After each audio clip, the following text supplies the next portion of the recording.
Bismillahirrahmanirrahim. In the name of Allah, most beneficent, most merciful. Today we have the last or 12th lecture of our week 3. Subject is General Science Class 8. और आज हमारे 2-3 छोटे छोटे मौज़ूआत हैं जो हम discuss करेंगे.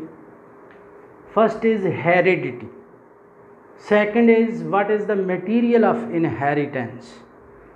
Third is what is gene, and fourth what is the external structure of human ear. तो ये 3-4 छोटे छोटे मौज़ूआत हैं और हम इनके बारे में आज स्टडी करेंगे. इनमें से जो पहला है ना, हेरिडिटी, इसके बारे में हम पहले भी पढ़ चुके हैं इसी चैप्टर के अंदर. ये दोबारा से ये टॉपिक शामिल किया गया है हमारे इस चैप्टर में, तो लिहाजा हम दोबारा से इसको एक दफ़ा थोड़ा पढ़ लेते हैं. हेरिडिटी बायोलॉजी के अंदर हेरिडिटी कहते हैं transfer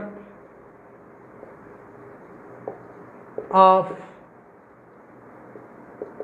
characters from parents to offsprings.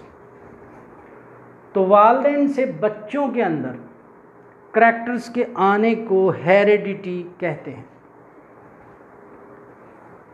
Often we can see that we resemble our parents. तो ये आम जानी पहचानी बात है कि हम अपने वालिदैन से मिलते हैं और ये अनमिस्टेकेबल मुशाबत होती है, हम अपने वालिदैन जैसे होते हैं और इसकी वजह हेरिडिटी है. यानी करैक्टर्स जो हमारे अंदर होते हैं, दिलो दिमाग के, जिसामत के, कद काठ के, ये सारे वालिदैन से हमारे अंदर आते हैं और इस चीज़ को हेरिडिटी कहते हैं या इस चीज़ को इनहेरिटेंस कहते हैं. यानी ये करैक्टर जो हमारे अंदर होते हैं, चाहे वो बिल्कुल वालिदैन जैसे हों या यूनिक हों, ये सारे बहरहाल वालिदैन से हमारे अंदर आते हैं और इनकी ट्रांसफ़र को हेरिडिटी या इनहेरिटेंस कहते हैं. और बायोलॉजी की वो ब्रांच जो इनहेरिटेंस को या हेरिडिटी को स्टडी करती है या which specialises in the study of heredity और इनहेरिटेंस, उस ब्रांच को जेनेटिक्स कहते हैं. Genetics is a famous minor branch of biology और इसके अंदर हेरिडिटी को स्टडी किया जाता. तो हम अपने वालिदैन से मिलते भी हैं और उनसे थोड़ा डिफरेंट भी हो सकते हैं. यानी कुछ करैक्टर्स हमारे यूनिक भी हो सकते हैं, हमारी अपनी इंडिविजुअलिटी या अपना एक तशख़्ख़ुस होता है जिसकी वजह से हम पहचाने भी जाते हैं. 100% वालिदैन जैसे नहीं होते. इसी तरह से हम अपने सिबलिंग्स यानी ब्रदर्स और सिस्टर्स से भी मिलते हैं and we are different as well. तो ये जो मुशाबत है उनके साथ, ये कॉमन हेरिडिटी की वजह से होती है. यानी हमारे सिबलिंग्स को भी वही तरका जो हमें मिला होता है अपने वालिदैन से, क्योंकि उनको भी वही अता हुआ होता है वालिदैन की तरफ से, तो लिहाजा वो हमसे मुशाबा होते हैं. हेरिडिटी का मटीरियल या इनहेरिटेंस का मटीरियल, यानी वो मटीरियल जो वालिदैन से हमें मिलता है, वो मटीरियल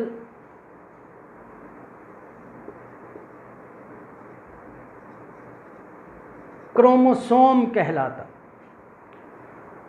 तो we have already studied a lot about chromosomes. Chromosomes are colorful bodies. They are prominently present when cell division is occurring. They are prominently can be seen or present in the nucleus when cell division is happening or occurring.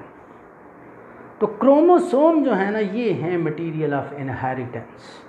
यानी वालिदैन से अगर किसी शख्स की आवाज़ अपने वालिदैन से मिलती है, वालिद से या वालदा से मिलती है, किसी शख्स का कद काठ वालिद या वालदा की तरह का है, जहानत, इंटेलिजेंस, अदात वालिद वालदा की तरह के हैं, स्किन कलर, ब्लड ग्रुप या कोई भी एनी अदर करैक्टर अगर कोई वालिदैन से मिलता है तो ये उसके अंदर करैक्टर वालदैन से क्रोमोसोम के ज़रिए आया है। यानी chromosome is the vehicle of inheritance. मैं यहाँ इसकी एक एग्जांपल देता हूँ।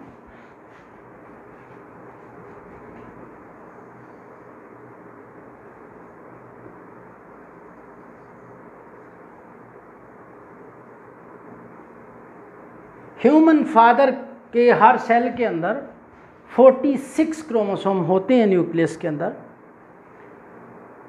और इन 46 क्रोमोसोम में से 23 आर प्रेजेंट, यानी half of these 46 are present inside the nucleus of a cell which is called as sperm. तो स्पर्म जो कि मियोसिस से पैदा होता है, इसके अंदर आधे क्रोमोसोम होते हैं, और इसी तरह से मदर वालदा की तरफ से एक सेल पैदा होता है मियोसिस के ज़रिए। इसके अंदर भी मदर के अपने हर सेल के न्यूक्लियस के अंदर 46 क्रोमोसोम हैं, but in the cell which is called as egg cell, इसके अंदर 23 क्रोमोसोम हैं, और ये एग भी स्पर्म की तरह मियोसिस से पैदा होता है। Both the cells are produced through the process of meiosis. Meiosis हम पहले पढ़ चुके हैं, ये रिडक्शन डिवीजन है and it halves the number of chromosome. ये जो क्रोमोसोम 23 यहाँ आए हैं या यहाँ आए हैं, ये 23 क्रोमोसोम पीछे छोड़ आए हैं, तो एक्चुअली 23 क्रोमोसोम नहीं, 23 क्रोमोसोम जो यहाँ आए हैं बिल्कुल इनसे मिलते हुए 23 मोर क्रोमोसोम इस सेल के अंदर मौजूद थे जिस सेल ने इस सेल को पैदा किया। ये जो क्रोमोसोम आपस में मिलते होते हैं ये होमोलोगस क्रोमोसोम कहलाते हैं। तो लिहाजा होमोलोगस क्रोमोसोम एक्चुअली 23 पेयर्स होते हैं ह्यूमंस के अंदर। ये ज़्यादा बेहतर है कहना इसके कि हम 46 क्रोमोसोम हमारे सेल्स में होते हैं, क्योंकि हर शक्ल हर शबाहत के having the centromere at the same position, इस तरह के 2 क्रोमोसोम ह्यूमंस के अंदर होते हैं। तो लिहाजा ह्यूमन के अंदर 23 पेयर्स होते हैं, या इनको 2n लिखते हैं, डिप्लॉयड नंबर भी कहते हैं हम बायोलॉजी। इनमें से हाफ जो है ना वो स्पर्म के अंदर आते हैं मियोसिस के ज़रिए। इसी तरह मदर के 23 पेयर्स में से, जो कि 23 होमोलोगस पेयर हैं, उनमें से 23 एग के अंदर आते हैं। देन फ्यूजन होता है एग और जाइगोट का, इस प्रोसेस को फर्टिलाइजेशन कहते हैं। और after this fusion we have 23 and 23 fatherly, 23 motherly, यानी पेरेंटल क्रोमोसोम 46 जाइगोट के अंदर फिर से बहाल हो जाते हैं। तो लिहाजा मैं बात ये कर रहा था कि करैक्टर जो है ना, ये जो 23 और 23 46 क्रोमोसोम है, ये फिर से एक दूसरे के होमोलोगस हैं। इनमें से जो 1 नंबर है वो इधर के 1 नंबर का शक्ल सूरत में मुशाबे है, जो 23 है वो इसके 23 का मुशाबे है, 22 का मुशाबे है, वगैरह वगैरह।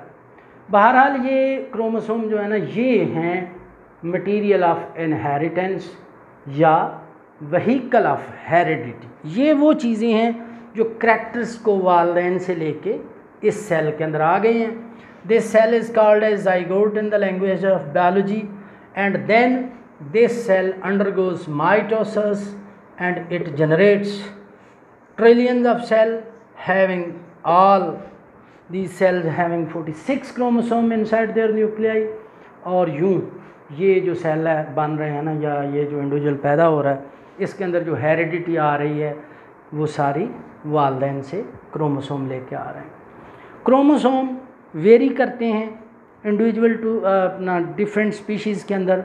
For example human beings have 46 chromosomes inside the nucleus of their cells, whereas cats, famous domestic cats, यानी फीलस डोमेस्टिकस, जो हमारे घरों की आम कैट है, इसके अंदर 38 क्रोमोसोम होते हैं। और 38 कहने की बजाय ज़्यादा प्रॉपर ये है कि हम कहें कि कैट हैव 19 पेयर्स। क्योंकि हर शक्ल सूरत के दो दो क्रोमोसोम होंगे सेल के, कैट के सेल के अंदर। अच्छा, इसी तरह से ड्रोसोफिला या फ्रूट फ्लाई है, बड़ा फेमस बायोलॉजिकल ऑर्गेनिज्म है because often it is studied in laboratories.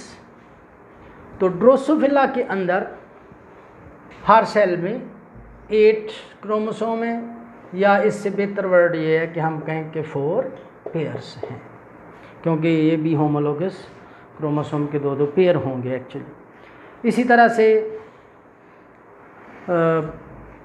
है चिंपैंजी है, तो चिंपैंजी में इंसान से भी 2 क्रोमोसोम ज़्यादा हैं, उसमें 24 पेयर्स हैं। बाकी भी चंद एक लिविंग ऑर्गेनिज्म के क्रोमोसोम नंबर का हमें पता होना चाहिए। फॉर एग्जांपल फ्रॉग है, तो फ्रॉग है 26, या फ्रॉग में 13 पेयर्स हैं। रेडिश मूली में 9 पेयर हैं। तो चंद एक का हमें याद रखना चाहिए, लेकिन बात यहाँ ये हो रही है, क्रोमोसोम नंबर से ज़्यादा बात ये हो रही है कि जो करैक्टर हैं जो बच्चों में आते हैं, यानी जो इनहेरिटेंस होता है, उसका जो मटेरियल है वो क्रोमोसोम है। Chromosomes are the vehicle of inheritance, यानी they carry characters from the parents to offsprings. तो जो चीज़ एक ह्यूमन बीइंग को अपने वालिदैन से बायोलॉजिकल इनहेरिटेंस की सूरत में मयस्सर आती है, मिलती है, वो होते हैं 23 chromosome from the parent which is called as mother, and 23 chromosome from the other parent who is called as father. तो ये है वो तरका, ये है वो बायोलॉजिकल विरासत जो कि क्रोमोसोम कैरी करके ले आते हैं और एक सेल को जन्म देते हैं, जाइगोट। और ये जाइगोट जो है it becomes the harbinger of the new individuality. तो एक नया तशख़्ख़ुस या एक जो नया ज़ीरो बनने जा रहा है, उसको ये 46 क्रोमोसोम फिर फर्दर माइटोसिस के ज़रिए जन्म देते हैं। अब एक और छोटा सा क्वेश्चन है जो कि आज हम छोटा सा टॉपिक है और ये भी हम आज देखेंगे, और ये है जीन क्या होता है। Late us suppose this is a human chromosome. ये क्रोमोसोम यहाँ से यहाँ तक एक थ्रेड लाइक स्ट्रक्चर है, और इसके आलमोस्ट सेंटर में चले हम कह लेते हैं, यहाँ पे समवेयर, यहाँ पे ये सेंट्रोमियर है। हालांकि ये वेरी भी करता है, कई क्रोमोसोम में थोड़ा ऊपर, कई में सेंटर से हट के नीचे की तरफ, और कई में बिल्कुल ऊपर साइड पे होता है। लेकिन इस बात से कतई नज़र क्रोमोसोम जो है ना, यहाँ से इधर तक, इसमें प्रोटीन भी है और डीएनए भी है। इसकी कंपोजिशन में, इसकी स्ट्रक्चर में, इसकी साख्त में, इसके खदोखाल में डीएनए शामिल है यहाँ से यहाँ तक। तो DNA which is a huge chromosome that is present from its tip to its tail, यहाँ तक डीएनए जो है ना, ये इसके अंदर क्वाइल्ड फॉर्म में होता है और ह्यूज मॉलिक्यूल है। लेकिन एक चीज़ वाज़ह है, और वो है क्रोमोसोम के अंदर मौजूद डीएनए की लीनियरिटी, यानी डीएनए इसमें इधर से इधर तक एक लीनियर ऑर्डर में मौजूद होता है। और अगर मैं कहूँ कि ये क्रोमोसोम सारा डीएनए ही से बना है और मैं इसका एक पीस यहाँ से काट लूँ, तो लेट अस सपोज मैं ये कहता हूँ कि मैंने यहाँ से एक जीन काट लिया। लिहाजा जीन जो है ना, ये जिस तरह से रोजरी बीड्स होते हैं या एक स्ट्रिंग के ऊपर एक तस्बीह के दाने मौजूद होते हैं, एक पर्ल्स मोती मौजूद होते हैं एक धागे के ऊपर, इस तरह से लीनियर ऑर्डर में क्रोमोसोम के एक साइड से दूसरी तरफ की तरफ जीन मौजूद होते हैं। आप देखें, human beings have thousands of characters. For example मेरी बात करें तो I have skin colour, I have hair colour, I have my own personal intelligence, I have my own habits, I have my identity, I have some resemblances with my siblings, I have some resemblances with my mother, with my father, and I have my own personal uniqueness as well. ये जो सारे character हैं ना, ये 46 chromosome पे अगर एक एक बांट दिए जाए ना, कि एक करैक्टर जो है जी मेरा मेरी हाइट को एक क्रोमोसोम कंट्रोल करता है, दूसरे करैक्टर मेरे को मेरी आवाज़ की लाउडनेस को दूसरा क्रोमोसोम कंट्रोल करता है। तो ये पॉसिबल नहीं है because we have thousands of characters but only 46 और 23 पेयर्स ऑफ क्रोमोसोम। लिहाजा इंसान ने अपनी रिसर्च से, या ज़ाहिर है बायोलॉजी की रिसर्च जो है इंसान की ये बहुत डीप हो चुकी है और हम बहुत कुछ जानते हैं, ये देखा है कि ये जो डीएनए इसके अंदर यहाँ से इधर तक मौजूद है ना, इसके ऊपर यूनिट्स हैं इनहेरिटेंस के, यानी एक एक क्रोमोसोम इंसान का उसके ऊपर 2 नहीं, 4 नहीं, 10 नहीं, 20 नहीं, बल्कि hundreds and thousands of characters को कंट्रोल करने वाले यूनिट्स मौजूद हैं। ये फिज़िकल यूनिट हैं डीएनए के, यानी इनका तशख़्ख़ुस है। हम बता सकते हैं कि फ़लाँ करैक्टर का जीन यहाँ से यहाँ तक है और उस नेक्स्ट करैक्टर फ़लाँ का यहाँ से यहाँ तक है। और ह्यूमंस के अंदर ये जो जीन है ना, इनकी पोजीशन यूनिवर्सल है। फॉर एग्ज़ाम्पल अगर मेरा आँख का कलर का जीन इस क्रोमोसोम पे 3रे नंबर पे है, तो सारी ह्यूमैनिटी का जीन आँख के कलर का इसी नंबर वाले क्रोमोसोम पर इसी जगह पर होगा। तो बहरहाल ये जो यूनिट्स ऑफ इनहेरिटेंस हैं क्रोमोसोम के ऊपर, इन्हें जीन्स कहते हैं। तो जीन्स एक क्रोमोसोम के ऊपर, मैं फिर रिपीट कर रहा हूँ, एक से ज़्यादा होते हैं। There are some human chromosome which carry more than 1000 genes and there are some human chromosome which carry less than 1000 genes. जो बड़े छोटे क्रोमोसोम हैं इंसान के, स्मॉलेस्ट, उनके ऊपर भी 2 से 2.5 तक जीन्स मौजूद हैं। बहुत ही छोटे क्रोमोसोम इंसान के एक्स और वाई हैं, जो कि ह्यूमंस के अंदर सेक्स को या जेंडर को कंट्रोल करते हैं, और उनके ऊपर भी 7-8 जीन मौजूद हैं। तो लिहाजा एक क्रोमोसोम के ऊपर जीन एक से ज़्यादा होते हैं। तो मैं फिर कह रहा हूँ कि व्हीकल ऑफ इनहेरिटेंस या मटीरियल ऑफ इनहेरिटेंस क्रोमोसोम है, लेकिन क्रोमोसोम के ऊपर एक करैक्टर से ज़्यादा को कंट्रोल करने वाले यूनिट्स मौजूद हैं, which are called as genes, and genes are always pairs in pairs like chromosome। यानी हर करैक्टर के 2-2 जीन्स होते हैं ह्यूमंस के अंदर, क्योंकि होमोलोगस क्रोमोसोम ही 2 हैं। There must be 2 genes for eye colour, there must be 2 genes for let us suppose for skin colour. तो कम से कम 2 जीन यानी पेयर ऑफ जीन्स दोनों होमोलोगस क्रोमोसोम्स के ऊपर मौजूद होता है, इंसानों में भी और दूसरे उन जानदारों में भी जो डिप्लॉयड हों और जिनके अंदर क्रोमोसोम्स के 2-2 सेट मौजूद हों। अच्छा, जीन के बाद एक और चीज़ है जो हमने स्टडी करनी है, और वो एक्चुअली हम इसीलिए स्टडी करेंगे कि वो इनहेरिटेड करैक्टर है इंसानों के अंदर, और वो है ह्यूमन ईयर का स्ट्रक्चर। ये बड़ा रफ सा ईयर मैं बना पाऊँगा यहाँ पे, ज़ाहिर है बिल्कुल मुकम्मल सही ईयर बनाना मेरे लिए मुश्किल होगा, लेकिन इसका जो ओवरऑल स्ट्रक्चर है मैं यहाँ बनाता हूँ। ह्यूमन ईयर के अंदर 2 या 2 करैक्टर ऐसे हैं जो कि क्लियरली इनहेरिटेड हैं, यानी हम डंके की चोट पे ये कह सकते हैं, और इट इज़ अब प्रूवन बायोलॉजिकल फैक्ट कि ह्यूमन के 2 करैक्टर्स ऐसे हैं जो वालिदैन से बच्चों में आते हैं, यानी इनहेरिटेंस है वो हमारा, या वो हमारी हेरिडिटी है।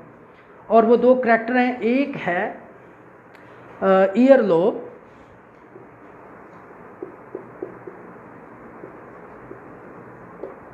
और दूसरा है depth of sunken areas. Depth and, बेहतर ऐसे इसको ज़्यादा बेहतर कर सकते हैं, डेप्थ, शैलोनेस, विड्थ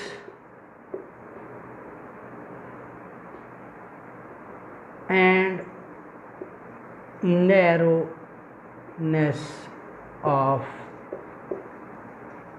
सनकन एरियाज। यानी मैं ये नहीं कह रहा कि यही 2 करैक्टर हैं ह्यूमन ईयर के अंदर के जो वालदैन से आते हैं। एक्चुअली हर करैक्टर ही वालदैन से आता है, but these two have often been studied, तो लादा they are quoted in biological or books of genetics. तो बायोलॉजी की वो किताबें जो इनहेरिटेंस से मुतल्लिक़ होती हैं, उनमें ये दो करैक्टर जो है ना, ये often as a character of inheritance, यानी वो करैक्टर जो वालदैन से बच्चों में आते हैं, इनकी एग्जांपल कोट की जाती है।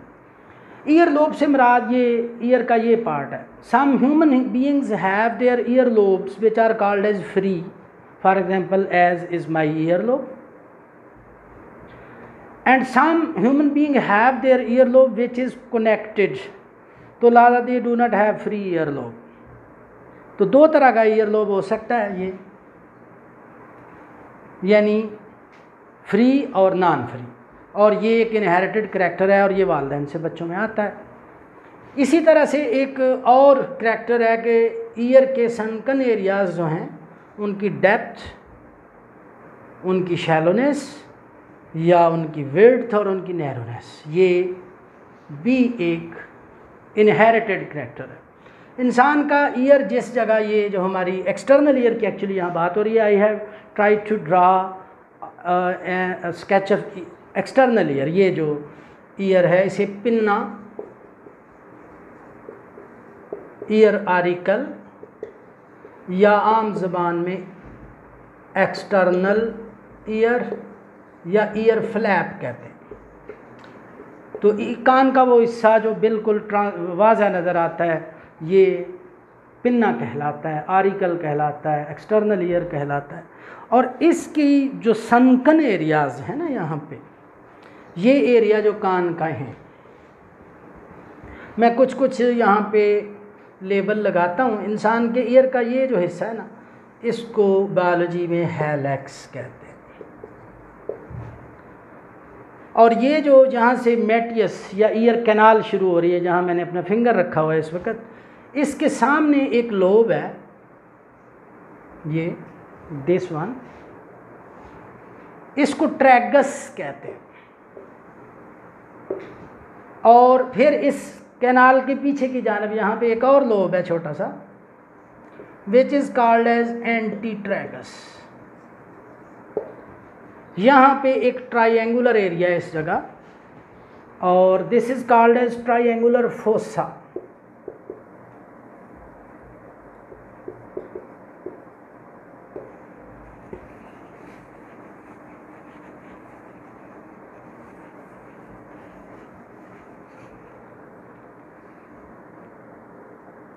फिर ये जो एंटीट्रैगस और ट्रैगस है, इनके दरमियान में यहाँ इंटर ट्रैगल एरिया होता है, या इंटरट्रैगल नॉच इसे बोलते हैं बायोलॉजी में। देन वी हैव ये जो एरिया है ना ईयर का, यहाँ वाला, ये इसको बायोलॉजी में कोंचा कहते हैं। अच्छा, अब बात असल में ये हो रही है कि ईयर की ये जो शेप है ना अंदर से, ये जो सनकन एरिया, ये ख़ास तौर पे ये ट्रायंगुलर फोसा, ये कोंचा, ये, और इनके अलावा एक यहाँ पे ये जो है ना हमारा ये हैलेक्स, ये हैलेक्स यानी कान का रिम, इसके साथ यहाँ एक एरिया है, ये भी थोड़ा डिप्रेशन में होता है, इसको स्काफा कहते हैं।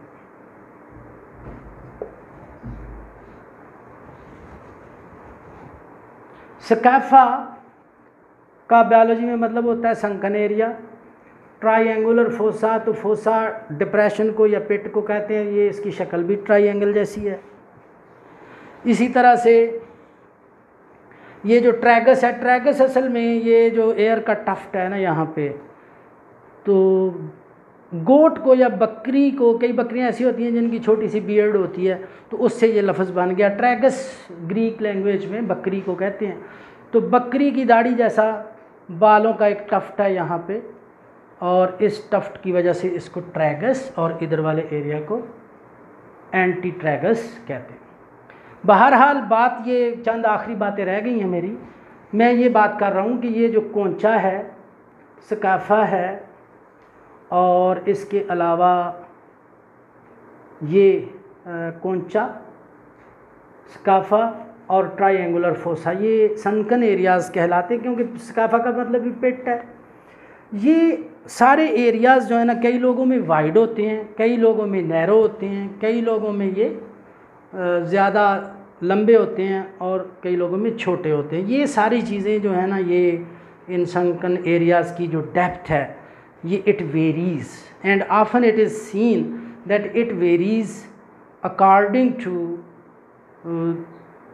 Characters present in their parents. यानी ये स्टडी किया गया है कि इंसान के आरिकल का जो डीपर एरियाज़ हैं, ये कोंचा के, ट्रायंगुलर फोसा के और स्काफा के, ये बिल्कुल वालदैन से हमारे अंदर ट्रांसफ़र होते हैं। ऐसा नहीं है कि बाकी करैक्टर हमारे अंदर ट्रांसफ़र नहीं होते वालदैन से, बाकी भी हमारे अंदर वालदैन से ट्रांसफ़र होते हैं, लेकिन ये करैक्टर ज़्यादा स्टडी किए गए हैं। तो मैं अपनी बात को यहाँ पे ख़त्म करता हूँ और जल्दी से 1 मिनट या 2 मिनट के अंदर रिवाइज़ करता हूँ। बेटा, आज हमने पढ़ा है कि हेरिडिटी क्या होती है। हेरिडिटी होती है वालदैन से बच्चों में करैक्टर्स का आना। बायोलॉजी की जो साइंस स्टडी करती है हेरिडिटी को, उसे जेनेटिक्स कहते हैं। और हेरिडिटी का जो व्हीकल है वो क्रोमोसोम है। क्रोमोसोम नंबर डिफरेंट स्पीशीज़ के अंदर वेरी करता है, लेकिन एक स्पीशी के सारे इंडिविजुअल्स के हर सेल के न्यूक्लियस के अंदर क्रोमोसोम नंबर सेम होता है। क्रोमोसोम के ऊपर छोटे छोटे पीसेस हैं डीएनए के, जो कि जीन्स कहलाते हैं, और एक क्रोमोसोम के ऊपर ऑफन मोर देन 1 जीन होते हैं। जीन जो है ना, they are called as units of heredity या इनहेरिटेंस। इसके बाद हमने एक और चीज़ पढ़ी है, और वो है कि कान जो है ना इंसान का, इसका जो एक्सटर्नल ईयर है, यानी कान का वो हिस्सा जो नज़र आता है, इसको आरिकल कहते हैं। और इसके जो सनकन एरियाज़ हैं, इनकी डेप्थ, इनकी शैलोनेस, इनकी नैरोनेस, इनकी विड्थ, ये 2-3 हिस्सों की, यानी इनकी कोंचा की, स्काफा की और ट्रायंगुलर फोसा की, ये हेरिडिटरी करैक्टर हैं और ये वालदैन से बच्चों में आते हैं। उम्मीद है आपको मेरा ये लेक्चर पसंद आया होगा। आपका इंशाल्लाह हम मंडे को अगला चैप्टर जो है ना बायोटेक्नोलॉजी का 8th जनरल साइंस का वो शुरू करेंगे। आप लोगों का बहुत शुक्रिया देखने और सुनने का। अल्लाह हाफ़िज़।